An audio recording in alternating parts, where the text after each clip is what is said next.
This session is mobile device mismanagement, and thank you very much. Please enjoy the rest of the briefings.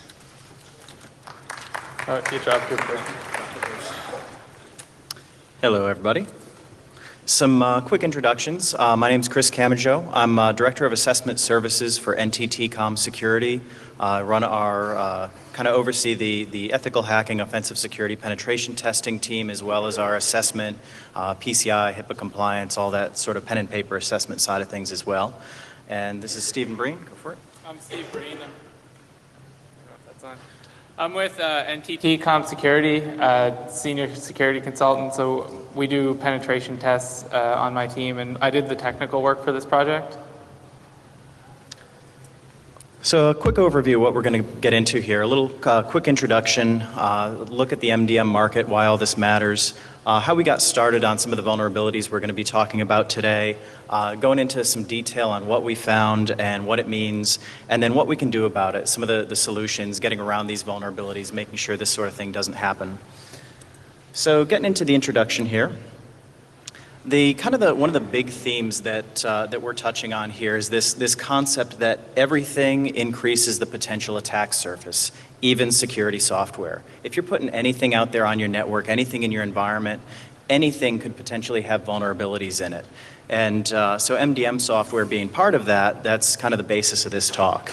Looking through some of the recent events, Heartbleed, of course, OpenSSL, it's a piece of software designed for security. It's supposed to keep our communications safe. And with a vulnerability like Heartbleed, it's basically just giving us a false sense of security there. But some of these things get much worse. There have been a few talks about antivirus, going back all the way to 2008. Some vulnerabilities in the decompression algorithms that were used in antivirus products. So now you've got antivirus is actually a vector for malware to infect your system. So that's worse than a false sense of security. That's actually opening up some new holes in your systems that you wouldn't otherwise have. Barracuda, we saw a few years back the backdoor passwords, backdoor admin and root passwords in some of the Barracuda network security products. That got shut down pretty quick once somebody found those. And so now we're getting into MDM. And there was a previous talk back in 2013 on some vulnerabilities in the admin consoles, the web-based interfaces for administering the MDM products. And so we're kind of building on that concept in that we found some more of the same, but we also took a bit of a deeper look into the communication protocols themselves, some of the things on the device side. So taking a quick look at the MDM market, how prevalent is all of this stuff? And kind of what MDM is trying to accomplish here, which I'm sure everybody in this room probably has a pretty good idea. But it's all about, we've got this whole move towards bring your own device. We've got all these smartphones out there with company data on it, and that brings a bunch of problems, from insecure configurations, privately owned devices that the company really doesn't have control over at the end of the day. And these things are small, they're portable, they're easy to lose, and all that data gets lost with it. So that's where we bring our MDM software in. We bring in that software to address these problems, things like our policy enforcement, the remote wipe capability, and device locking capability. And so these are meant to address these initial problems, but funny enough, some of these are the capabilities that we've managed to hijack in order to kind of exploit some vulnerabilities. As for deployment, some just numbers that we've pulled out of surveys that we've seen, that there's about 180 million enterprise BYOD devices out there. This is expected to increase to 390 million by next year. So this is growing very rapidly as companies are migrating to this BYOD model. And the US region, of course, is expected to be the leader in this with 68% of the market. And some interesting numbers here about the number of companies that have deployed MDM, the number of companies that are looking into deploying it and evaluating it. And so we're looking at about 82% of companies either have it already or at some stage in the process of thinking about getting MDM out there. So these issues that we're coming up with affect many and most of the companies that are out there with mobile devices. And of course, the vulnerabilities at the end of the day, it's all about getting access to some sort of sensitive data. Nobody's going to attack a device unless they're trying to steal something. So some more information about what people are accessing with these mobile devices, and no surprise here, email right at the top of the list. 95% of these are being used to access corporate email. And one of the things that, as a pen tester and just a general all-around security guy, when I talk to people who aren't in the security field, I often hear that, oh, what do I care? What if somebody sees my email? I don't need a passcode on my phone. Who cares? But email is kind of the core of our digital life. I'm sure everybody here is already on board with that. That, just for one example, is you go out and you hit that, I want to reset my password link on some website, and that's going to go to your email. So right there, that alone, if I control your email, I can pretty much take over all of your accounts, everything else that you've got out there. Besides email, though, we see a lot of Office applications, VPN access into a network. There's a great spot for an attacker if he can get in over that VPN automatically through a mobile device. Now he's got a point that he can pivot inside your network, inside your perimeter, and start launching attacks. Corporate file servers, databases, CRM, the works. All sorts of sensitive things that we wouldn't necessarily want somebody to be able to hijack and get access to that information. MDM, it's a fairly big market. There's a lot of players out there right now, a lot of products. This is a look at the Gartner quadrant. And when we were preparing to do this talk, one of the things that Steve did here was a quick CVE search on all the vendors in the top right quadrant there, just to see what came up. And we came up with no results, no CVEs in any of the top right quadrant MDM products. So that was kind of an interesting thing, that here we are stumbling across vulnerabilities and we don't see any CVEs. So this said to us that it probably doesn't mean there are no vulnerabilities, it means that nobody's really looking for these vulnerabilities yet. And something else we noticed is that some of these products actually share a common backend. That there's the API on the actual mobile devices that we'll talk about in a little bit more detail, but that there's also this common code base that a few different MDM vendors have basically used as the core of their products. So if we find a vulnerability in one MDM product, it tends to show up in a few other products as well. And how this all started for us, Steve mentioned we do penetration testing. And this is kind of the value of a good penetration test. This actually started with a few of our live pen tests on clients that we went out. Client had some mobile devices, and we started doing testing on their mobile devices. And we wanted to take basically the image that they were deploying on their corporate devices and put it on our jailbroken iPad in the lab for testing. And pretty quickly we figured out that their MDM software wasn't letting us run their image because of our jailbreaking. So it took a few minutes and we figured out a way around the jailbreak detection. And so I said, okay, that's an interesting thing. And then on top of that, we were doing another one on a client that had MDM deployed. And fairly quickly, once we identified that MDM server, we were able to find what looked like some default credentials, get into the administrative interface, and then we found a remote code execution vulnerability in that administrative interface. So again, that was pretty interesting.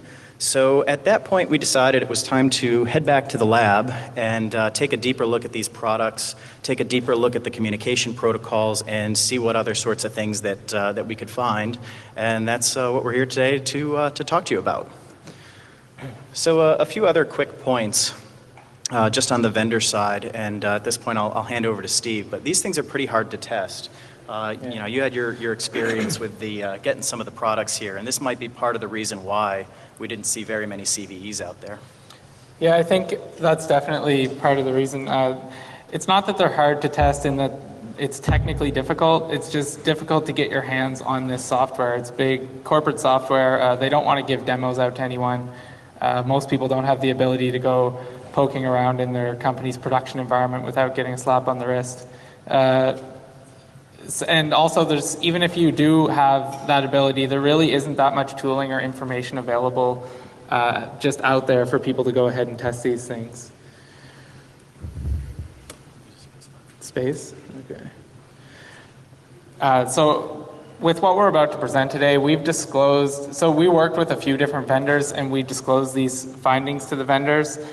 They've issued some patches, and patches will continue to be issued. So before we get into the technical details, I just wanted to say there won't be a whole ton of really deep technical detail here. just because we aren't allowed to mention vendor names at the moment, because a lot of these issues in some of the top products are currently unpatched, and they're pretty serious, a few of them.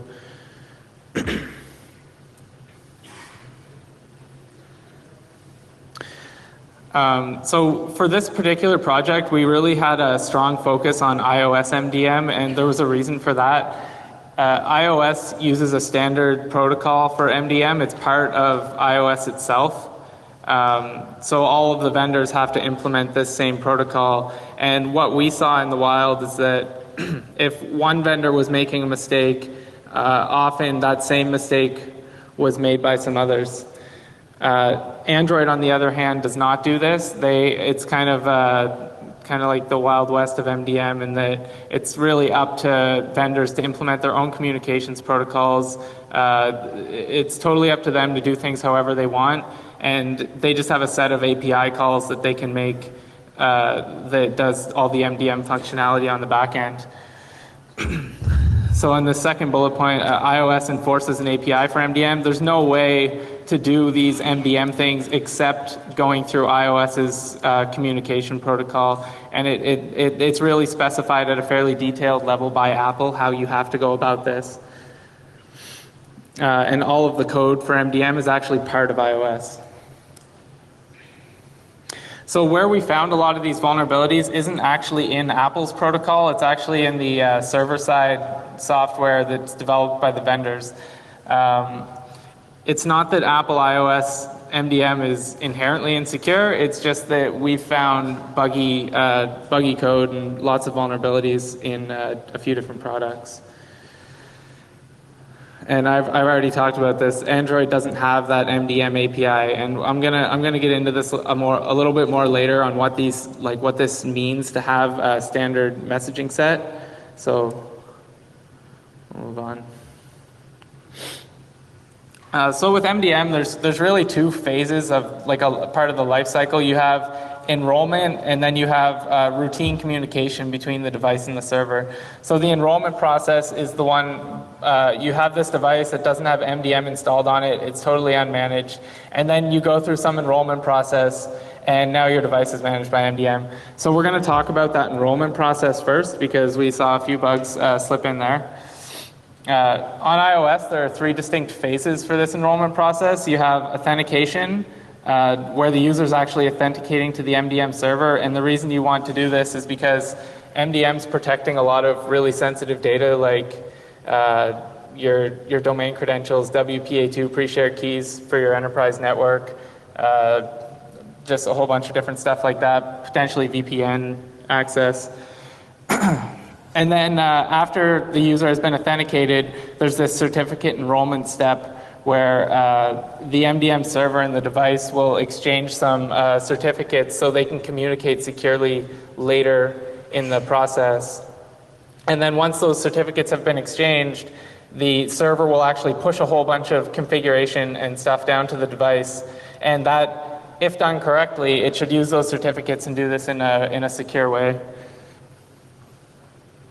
And it's worth mentioning that all of this, both this and the routine communication between the server and the device, all occurs over HTTP. So you can look at it with intercepting proxies pretty easily. So I'm just going to go through a few of the issues we found with enrollment. Like I said, we can't really mention vendor names. I mean, this one, I guess, is pretty obvious, but it's not that bad. So a lot of vendors are actually doing some parts of the enrollment process without encrypting communication. What we saw is usually the authentication part where you send your username and password. Most of the time that'll be encrypted. But as anyone who develops web applications know, usually you're not sending your username and password at every step. You get some kind of cookie or an authorization token or something like that. And sometimes they'll drop the encrypted channel when they start sending that token back and forth. So it's prone to interception. Even when the vendors are using encryption, sometimes they will provide very easy to ignore certificate errors. So anyone who uses modern browsers knows that if if you have a website presenting an invalid SSL certificate, this big nasty box pops up and tells you that the certificate's invalid, and it's actually quite difficult, or at least like kind of scary to get past that. With MDM, this here is all you get. It's not really that much information, and it's not. It's probably most people will just click accept, and you'll be able to intercept credentials or tokens or whatever. Another thing for this is enrollment. Usually the authentication involves some kind of token at least at some stage, and sometimes these tokens are very easy to predict. A couple of vendors are just using tinyURL as their token, so you'll be given a token to enroll your device, and really all that token is a reference to some tinyURL link, and those things. I mean, there's just not that much entropy there. It's only like 5 or 6 characters, and anyone with access to tinyURL servers then has all your enrollment tokens. These tokens are usually valid, well, not usually, they can be configured and often are to be valid forever, and they often leak in a number of ways, not just through tinyURL, but some other providers. For example, I think that's pretty clear, is like another example of token leakage is one of the providers during that certificate exchange process, they were actually putting the secret token that no one should ever know in the common name field of one of those certificates that gets pushed on the device. So all an attacker has to do is request mutual SSL authentication from a website like I did here, or from something else.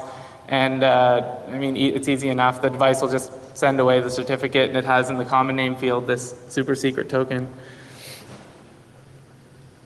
So what's the result of this? So what we've talked about over the last minute or so is it's mostly this token leakage and like insecure communication and gaining access to someone's token or gaining access to MDM as them. So the result is that you can impersonate the user within the MDM solution if you can get access to this token. And what that means is you basically have access at that point to anything they get access to on their phone. So if they have email and corporate networks and VPN and all that good stuff, then whoever you're impersonating, you have access to all that stuff on their behalf. An attacker could use this to pivot into your network, read key personnel email, etc. So that was enrollment. We're going to get into the more interesting part now. This is the just routine communication between the device and the server. So you have, I'm just going to describe at a high level how this works. If the MDM server has something to say to your device, or your device wants to talk to it, this is kind of what happens. So the MDM server doesn't talk directly to your device. It actually goes through Apple, and it sends a message over APNS up to Apple saying, hey, I have a message for device X, in this case. Then Apple relays that message and basically just says, hey, your MDM server has a message for you. The device will then will just reach out over HTTP, and this is an example of a request. We just used Burp to intercept this traffic so we could look at what was going on. So the device reaches back to the server, and it basically just says, hey, like I'm idle, ready to receive commands, or ready to receive data, or just whatever the MDM server wants it to do. And the server will reply to that with a number of different messages, like depending what it wants the device to do, it'll tell it to do something, or it'll give it some data.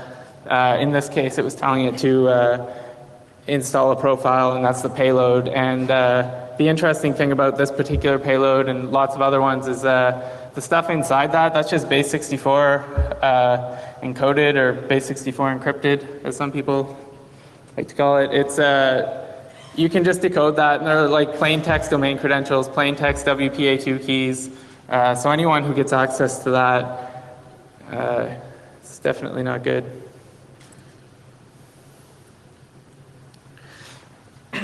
This is just a list of commands that MDM and the device kind of exchange. So they can do a few different things. The server, so we have 4 columns. These are different categories of command. You have control, device info, configuration, and then device to server messages. The control commands are pretty obvious. It's just the MDM server telling the device to do something, like lock yourself or wipe yourself, something like that. The device info commands are the server just requesting some information from the device. Configuration, it wants to install profiles, change settings. That last message we saw was a configuration message. These ones are pretty interesting because a lot of sensitive data gets pushed around in these configuration profiles. And then you have device to server messages where the device is actually reaching direct to the server without that initial thing from APNS that we talked about.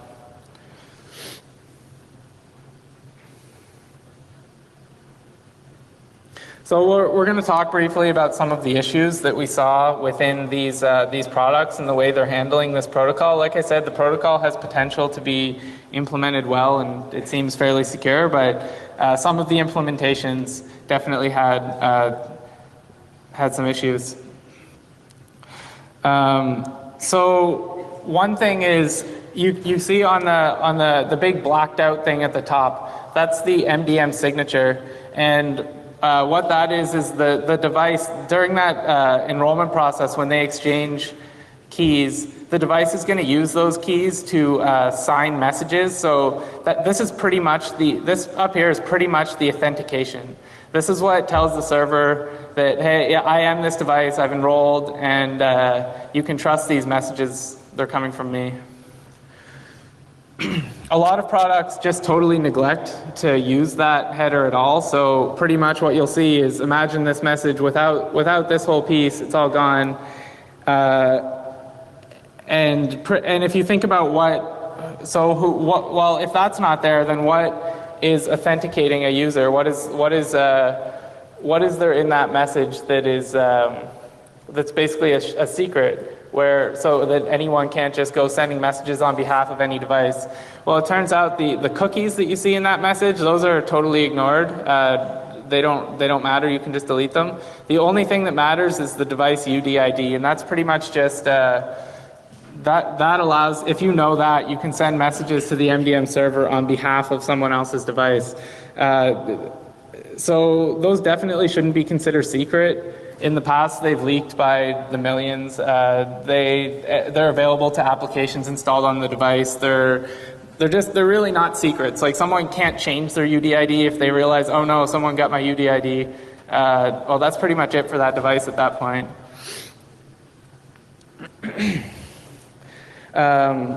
So what can you do if someone is neglecting to include that signature header? So basically at this point we're saying they're neglecting to include authentication into the process. You can send messages to the MDM server on a device's behalf if you know that you did. So you could basically DOS, like you cause a denial of service condition by telling the server, hey, here's a new APNS token for this device, and it's just garbage. Or you could tell it, hey, here's a new APNS token, and point at a different device or something. And then the server does not have the ability to communicate with that device anymore. You can tell the server that devices don't want to be enrolled anymore using the checkout message. And depending on the vendor, that does different things. With some vendors, as soon as you tell them I want to check out, they'll start sending you down that sensitive profile data right away. They'll just try to like re-enroll you by sending you all this sensitive data. We'll see that in a second.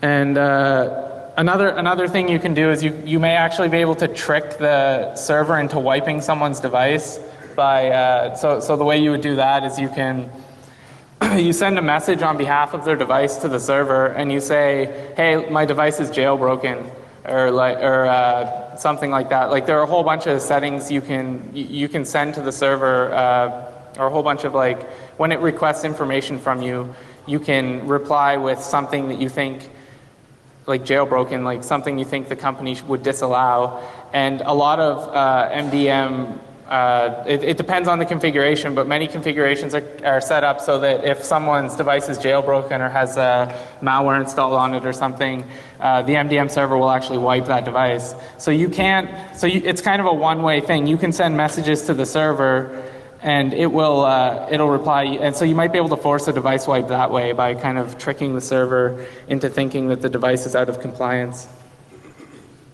And probably the most interesting attack is you can actually steal that sensitive profile data in some configurations completely remotely. So how that works is we talked about this being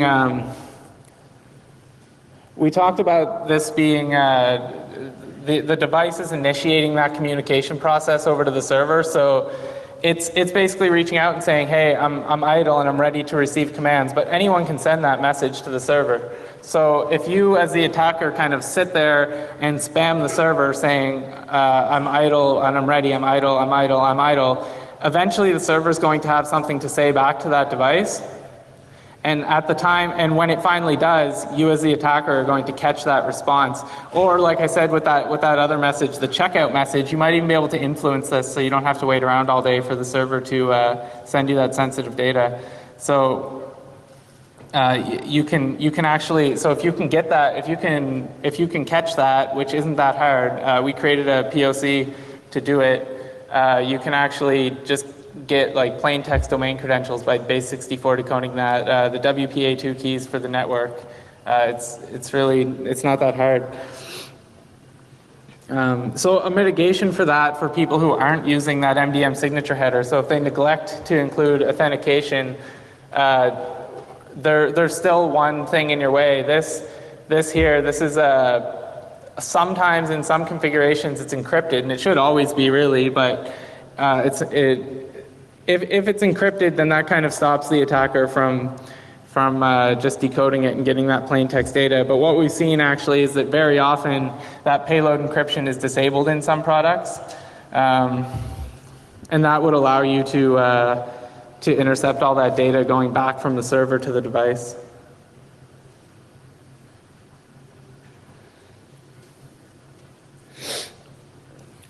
So some other things we saw within the same protocol. Obviously, anytime you have untrusted data being processed by a server, you have potential for injection flaws. And we found a number of injection flaws in some products. SQL injection, XXE, and we were actually, so the problem with this is if you remember that MDM signature header, what that is it's a signed, it's the message body. It's signed with those certs that were exchanged. So how do you actually go and like put a SQL injection payload in here and actually like perform that attack? Because anytime you make any minor change to the message, you're going to be invalidating that signature header, and the server might not process it anymore. So we actually created a tool. It's a burp extension. We're not releasing it right now, but we will be shortly. And you can pull the keys off a device that's enrolled, and you can use this burp extension to send. It'll basically just re-sign the messages for you. So you put something in burp repeater and hit go, and it'll re-sign the message and send it off. So it allows you to put stuff in to make changes to the message and test for some of these flaws. Interestingly, though, as we mentioned, a lot of products either don't care about the MDM signature header, or if they do use it, they don't always use it in all cases. If you look hard enough, you'll probably be able to find in most products at least one example of a message of this format. It might not be this particular one, but that doesn't check the MDM signature header, or it does the processing on that data. It'll process some of this data before it checks the MDM signature header. So even if your header doesn't match, you might still be able to get one of these injection attacks. You might be able to slip it in.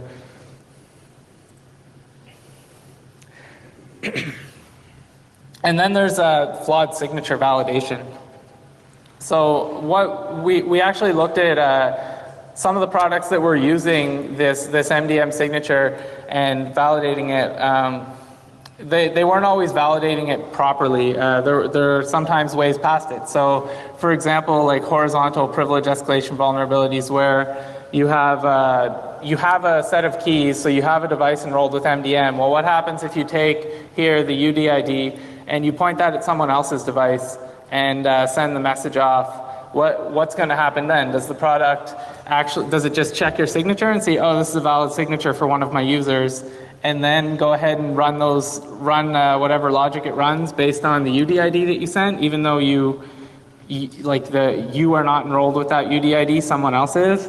That's one attack scenario. Another is actually just, we saw sometimes you can just sign messages with, like you can just create your own CA and just sign messages that aren't signed by the vendor's certificate, and they're not actually properly checking that. So it's just like almost any valid PKCS7 signature. That's all these are. It's just PKCS7.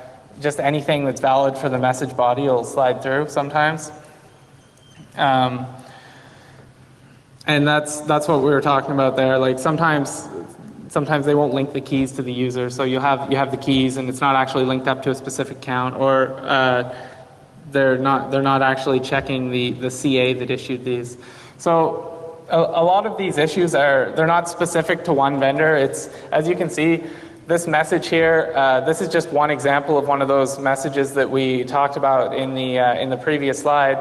But these messages are standard, and these are kind of specified by Apple. Apple says what these messages should look like, what types of messages you can send, and a lot of these problems are they're not vendor specific in that a lot of people are kind of making the same mistakes when they implement this protocol. So even though we're not mentioning any vendor names, a part of that is also because a lot of this kind of applies across different products.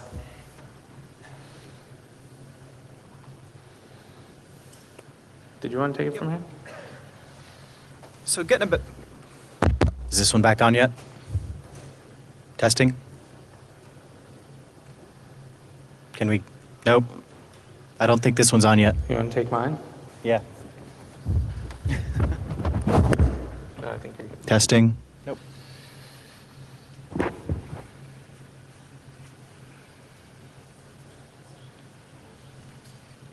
Okay. Sorry.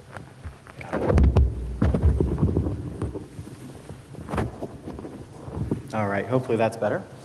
So getting back around to what all this actually means, taking a look at some of these vulnerabilities and putting them together, things like the SQL injection that Steve was just talking about, along with some of the things like bypassing the headers, being able to spoof the MDM signatures. When you put all that together, it basically spells remote code execution. The ability to hit one of these MDM servers from anywhere on the internet and just start running commands on it, and get in and grab all the data, domain credentials, email, whatever it is we want to get our hands on. So these are some pretty nasty things we're talking about here.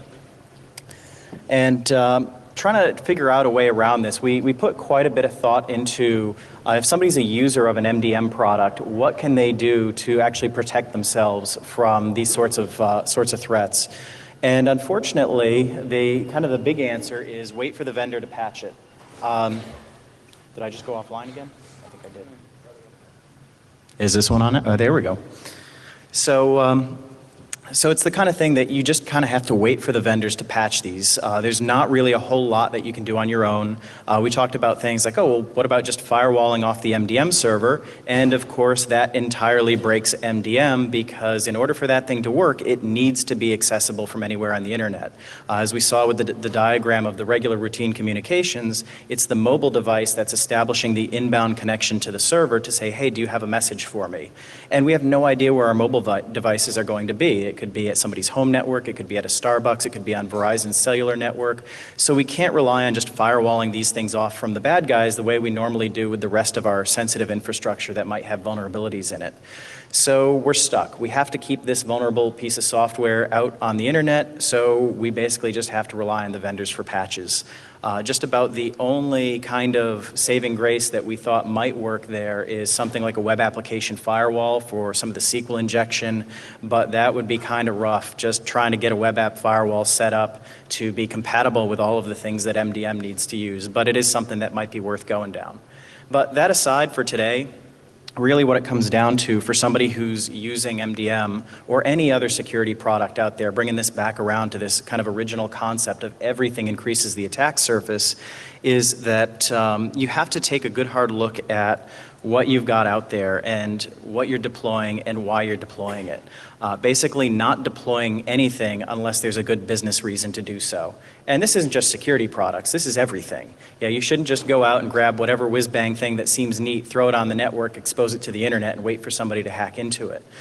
Security products, you know, if you go out to the RSA show and you see a vendor's booth and it looks really cool and the demo's neat, but you don't really have a practical need for this thing, and you drop it on your network and nobody's paying attention to it and nobody configures it and nobody patches it, you're asking for trouble, whether it's a security product or not. So this is kind of the first big thing, is really sitting down and figuring out, and this is something a lot of organizations don't really spend too much time on, is figuring out what you actually need and don't need and where it's appropriate to use these technologies.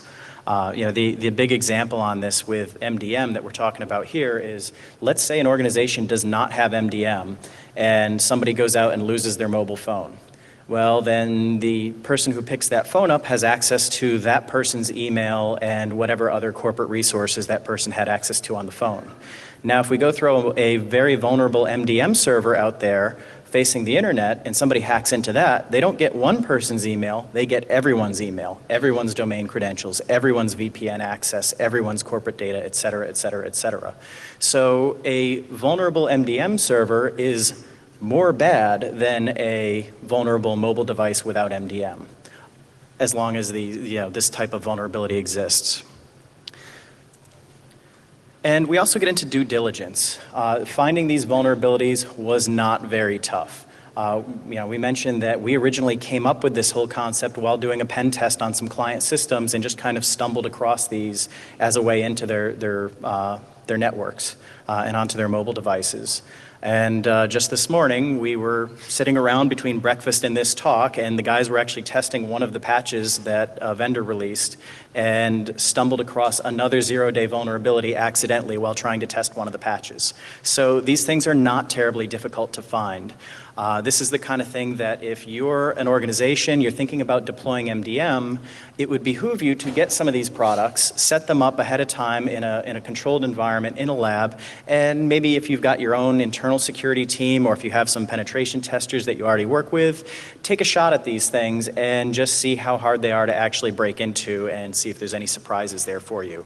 And again, that's something we don't see a lot of organizations doing. They just buy things, the vendor says, oh yeah, it's totally secure, and it gets installed on the network on that promise.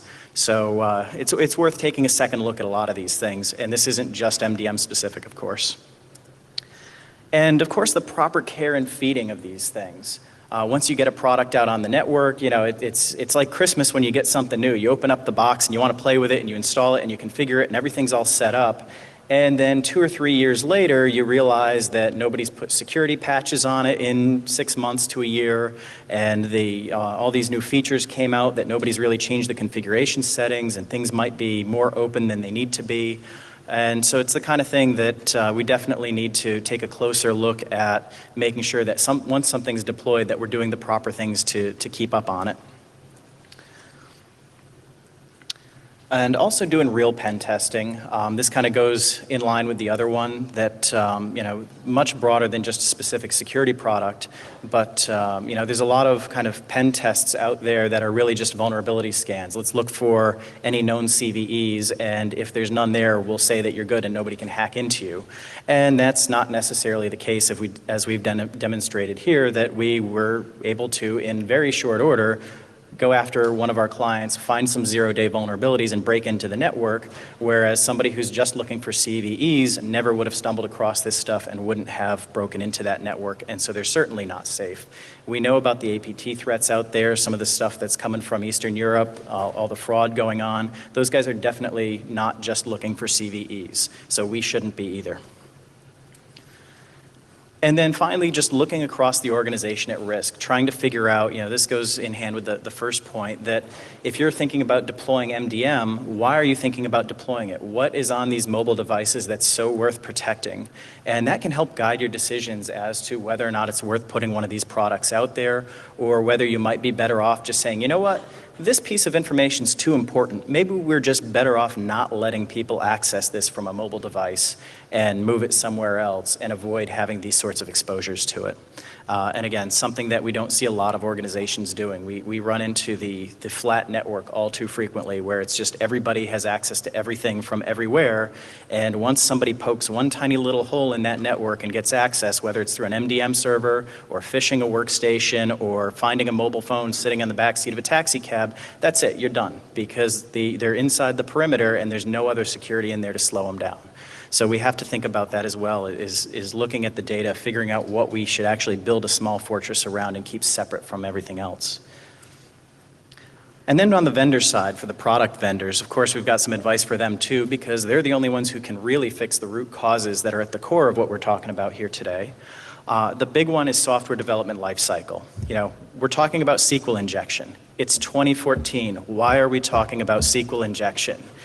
Go read OWASP. It's been in the top 10 for how long now? So this is the kind of thing that, you know, your developers better be out there. They better be aware of OWASP. They should know how not to write these vulnerabilities. Your QA team should be looking for these vulnerabilities. You know, it's kind of sad that it almost seems like the customers are the QA team, that here we are pen testing people who bought these products, paid money for them, and then here we are reporting the vulnerabilities back to the vendor that they already should have known about. So it's making sure to be on top of these things and actually look for them before pushing code out into the wild. And of course, not relying on security by obscurity, which I fear is kind of why a lot of these vulnerabilities snuck in here, is that you look at these protocols, and I bet you there was some programmer somewhere who said, yeah, well, nobody's ever really going to take a look at these and figure out how all this stuff works. Base 64 encode it, that's good enough. Nobody, you know, it just looks like a jumble of data. And the sad thing is, for guys like us and the bad guys out there, it's actually probably quicker for us to reverse engineer one of these protocols than it is for somebody else to sit down and write it. So, you know, it's just a matter of pulling it up in burp proxy and looking at it and flipping some switches and see what it all does. So you can't rely on that. You can't just rely on the fact that, oh, it's our own obscure binary protocol. Somebody will figure it out. If you can create it, somebody can reverse engineer it. And then finally, authenticating everything. You know, we saw this where we've got all these packets going back and forth across the network with MDM signature headers and all sorts of other things that look authentication-y going on in these packets, and nobody's actually checking them. Nobody's making sure that they line up with what they're supposed to be, and that the certificates are the right certificates, and that the signatures are actually valid for whatever the data is. So yeah, we need to actually use all those authentication mechanisms and make sure that every single packet, every communication that comes in is checked in some sane way to make sure that somebody's not out there impersonating a user or causing some other kind of trouble. Do you have anything else to fill in? Or? No, I don't think so. All right. So that's it. Q&A time. I know you won't name vendors, but there's one vendor you didn't name, which was Apple. You talk about obscurity through, you know, I mean, the challenge here is that they put a protocol out, and then they left it to a whole bunch of vendors to implement it with no certification process, really, no validation. So who's going to do that job? Because, you know about the mobile iron hack from a month ago where they got to the insurance company. Yep. And the vendor says, well, it's not our fault, it was their server. But the problem is there's too many layers and too many chains, and even your presentation theoretically violates Apple's guidelines because you're discussing their protocol, right? Yeah. So how do we deal with that issue in general? Yeah. So the issues we found here really aren't issues in Apple's API itself. It does seem that, from what we've seen at least, and we didn't dig into that in too much detail, it does seem that somebody could sit down and write an MDM solution that is fairly as secure as you can get it using Apple's MDM protocol. It's just the vendors that are slapping their custom code on top. I can't imagine Apple ever saying that they're going to take responsibility for going through and validating that everybody's code isn't doing something stupid. So it's really up to, I would say, the users, the purchasers of these products to hold the vendors accountable and say, hey, we're going to test your product before we install it, and we're not going to buy it if it's full of holes. I don't really see any other way around that. There are a few things that are a bit of an exception to that. Like, The protocol, the fact that it allows for messages to go through unencrypted, like those payload messages, there's really no reason for them not to be encrypted. So the protocol just shouldn't allow that. Like the device just shouldn't do it. The fact that it allows for messages without that MDM signature header, that's like there's no reason really for that to be an optional field. Those things are on Apple's end, but the really nasty stuff like the SQL injection. I mean, that's just like you have this MDM server, it by definition has to be exposed to the internet, this endpoint, and there's SQL injection right in like the main field. So that stuff is really the vendor's issue. They just shouldn't have done that.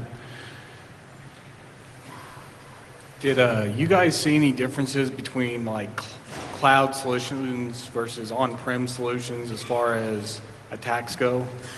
Yeah, so we tested a few of these things, and some of them were the cloud solutions, but unfortunately we couldn't really take too many shots at the cloud solutions because we don't own them and we didn't have permission to. So,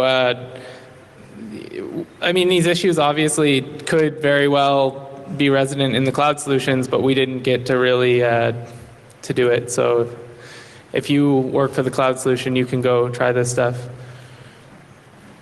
Hi. You recommended that companies do some test testings and find some 0 days in the product they bought. How do you handle the fact that some of the vendors will prevent you from doing reverse engineering in the legal agreement or come after you if you disclose the findings to them after that? Did you catch that, Chris? Could you repeat? I missed some of that. How do you handle the fact that if you find some 0 days in some products, some of the vendors will come back after you on these issues, or they will use the legal agreement in when you purchase the product against you? So I think you're asking about like disclosure, like we. Yeah. So we disclosed all these vulnerabilities and well before the talk here.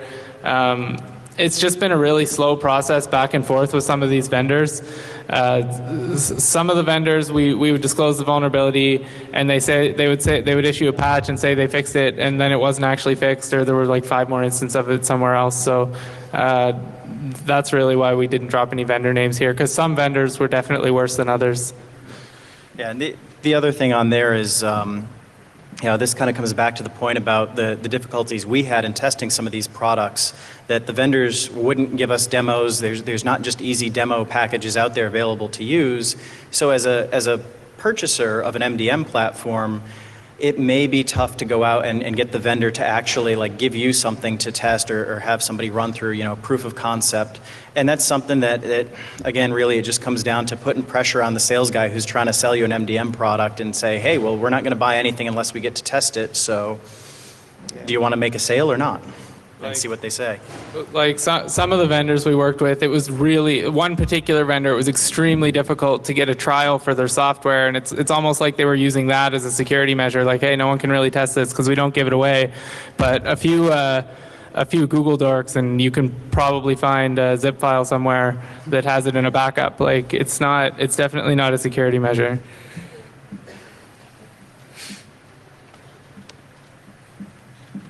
Anybody else? Going once? Going twice? All right. Thank you.